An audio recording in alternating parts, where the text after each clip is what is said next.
ලංකාව කියන්නේ බොහොම ශක්ති සම්පන්න රටක්. ඒ ශක්ති සම්පන්න භාවය වර්ධනය වීමට හේතු වෙලා තින්නේ මේකේ තියෙන භෞතික සැකස්ම. ඒ වගේම සබහාදහමේ මහා දායාදය. ඒ වගේම මානව සම්පද.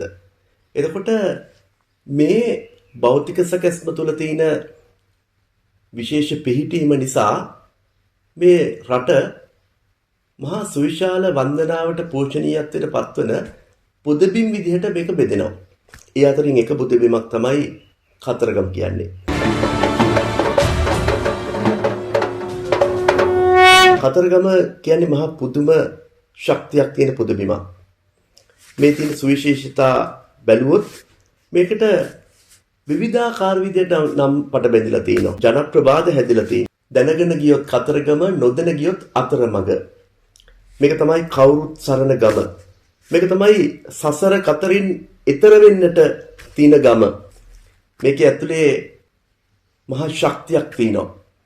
මේ පුදබිමට අධිපතිව වැඩ වාසය කරනවා කියලා පිළිගැනෙනවා ස්කන්ධ කුමාර දෙවියන්. ඒ නිසා ඒ ශක්තිය නිසා මේ පුදබිමේ තියෙන මහා ශක්තිය නිසා සසර කතරින් ඈතර කරන ගමට ආවයන් පස්සේ ඒ එන පුද්ගලගේ ස්කන්ධ ශක්තිය වැඩි වෙනවා. මේ පංචස්කන්ධයේ ශක්තිය වැඩි වෙනවා. ඒ නිසා මේ පුදබිම තුළ මහා හැඟවිච්ච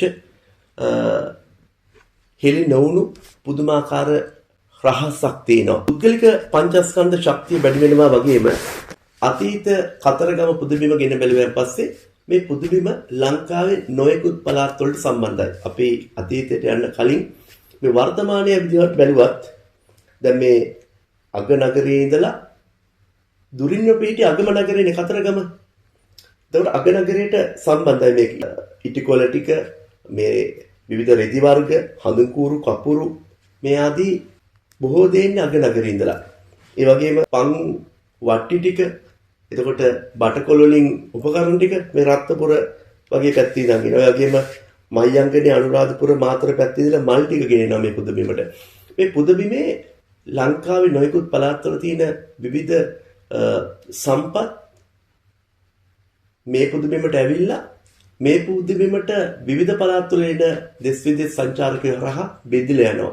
මේක වර්තමානයේ ගත්තත් පුදුම ශක්තියක් තියෙන පුදබිමක්. ලංකාවේ ලෝකේ නොයෙකුත් තැන්වල ඉන්න මහා ධනපතියෝ තමන්ගේ මුදල් වියදම් කරන්න මේ පුදබිම තෝරා ගන්නවා. මේ පුදබිමේදී තමයි ඔවුන්ගේ ඒ මුදල් වියදම් කරන්නේ අවශ්‍යතා ඇති පිරිසට. කෑම වලට, නැත්නම් ඇඳුම් පැළඳුම් වලට, එහෙම නැත්නම් ගෙවල් දොරවල් හදලා දෙන්න, වියලි උපකරණ බෙදන්න, මේ ආදී හැම දෙයකටම තමන්ගේ ධනය මේ පුදබිම මූලාශ්‍ර කරගෙන එන්න මේ පැරණි කතරගම තුල තියෙච්ච ඒ මහා ශක්තිය, ස්කන්ධ ශක්තිය වැඩි කරන ශක්තිය වගේම මේ බිමේ විවිධ තැන්වල පිහිටි ගම්වල ශක්තිය සක්‍රිය කරන භාවය එන්නෙන් අඩු වෙලා ගිහිල්ලා තියෙනවා. අද අපි කතා කරන්නේ පැරණි කතරගම පිළිවෙත පිළිබඳව.